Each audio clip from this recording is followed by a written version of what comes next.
दिल्ली की ठंडी हवाओं में छिपा जहर, सर्दियों की सांसों पर मंडराता प्रदूषण का खतरा। दिल्ली की सर्दियों का अपना अलग आकर्षण है। सुबह की धुंध, ठंडी हवा की सिहरन और कोहरे में लिपटी सड़कें। लेकिन इस खूबसूरत नज़ारे के पीछे एक ऐसे खतरे का धुआं घुला है जो हर सांस के साथ शरीर में उतर रहा है। सर्दियों का मौसम राजधानी में केवल ठंड नहीं लाता, बल्कि हवा में घुला हुआ झर भी गहराता है। जैसे ही तापमान गिरता है, वैसे वैसे प्रदूषण के आंकड़े बढ़ने लगते हैं और दिल्ली का आसमान राख की परतों से ढक जाता है। सर्दियों में जब हवा का तापमान नीचे चला जाता है, तो वातावरण में इन्वर्शन इफेक्ट नामक स्थिति पैदा होती है। इसमें ठंडी हवा ऊपर की गर्म परत के नीचे फंस जाती है, जिससे प्रदूषक कण जमीन के पास ही मंडराते रहते हैं और बिखर नहीं पाते। यही वजह है कि इस मौसम में हवा भारी और दमघोंटू महसूस होती है। दिल्ली का वायु गुणवत्ता सूचकांक AQI कई बार बहुत खराब से गंभीर श्रेणी में पहुंच जाता है, जो सामान्य व्यक्ति के लिए भी खतरनाक है। वहीं बच्चों, बुजुर्गों और बीमार लोगों के लिए तो यह जानलेवा साबित हो सकता है। प्रदूषण के स्रोत विविध हैं, लेकिन वाहन उनसे निकलने वाले धुएं के कारण सबसे बड़ा योगदान करता है। राजधानी की सड़कों पर बढ़ती गाड़ियों की संख्या और डीजल पेट्रोल की खपत ने हवा में सूक्ष्म कणों का स्तर बढ़ा दिया है। इसके अलावा निर्माण स्थलों से उड़ती धूल, पक्की सड़कों की मरम्मत और खुले में फैली मिट्टी भी हवा को प्रदूषित करती है। आसपास के राज्यों, खासकर पंजाब, हरियाणा और पश्चिमी उत्तर प्रदेश में पराली जलाने की प्रथा दिल्ली की वायु गुणवत्ता पर और चोट करती है। पराली से उठने वाला धुआं ठंडी हवा के साथ मिलकर दिल्ली पर एक जहर भरी चादर डाल देता है। घरेलू कारक भी प्रदूषण में अपना हिस्सा डालते हैं। सर्दी से बचने के लिए लकड़ी, कोयला या पुराने टायर जलाने से उठता धुआं हवा को और जहरीला बना देता है। छोटे उद्योगों और ग्रामीण इलाकों में अब भी पारंपरिक ईंधन का उपयोग होता है, जो कार्बन उत्सर्जन को काफी बढ़ाता है।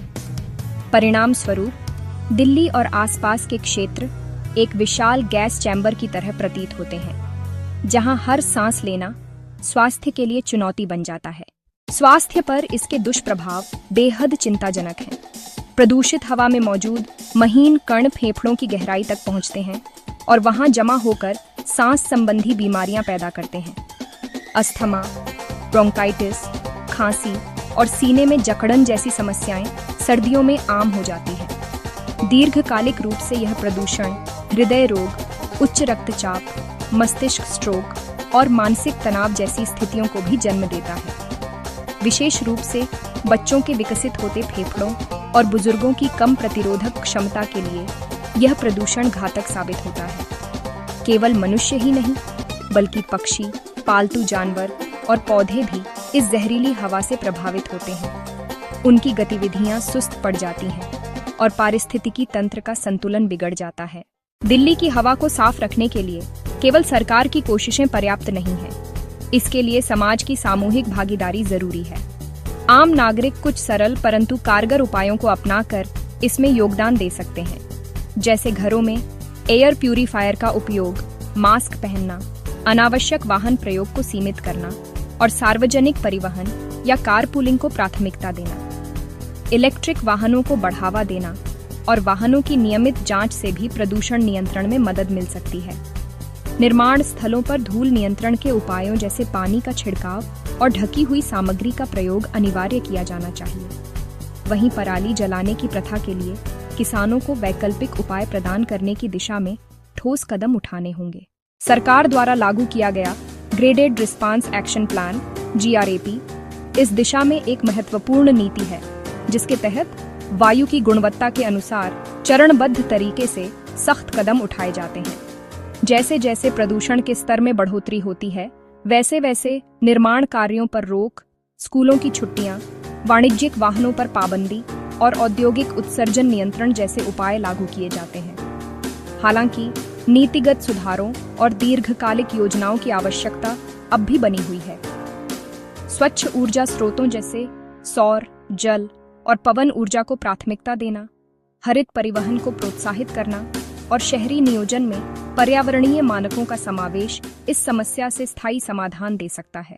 दिल्ली की सर्दियां अब सिर्फ ठंड का प्रतीक नहीं रह गई। यह एक चेतावनी है कि यदि प्रदूषण पर काबू नहीं पाया गया तो आने वाली पीढ़ियों के लिए सांस लेना भी विलासिता बन जाएगा।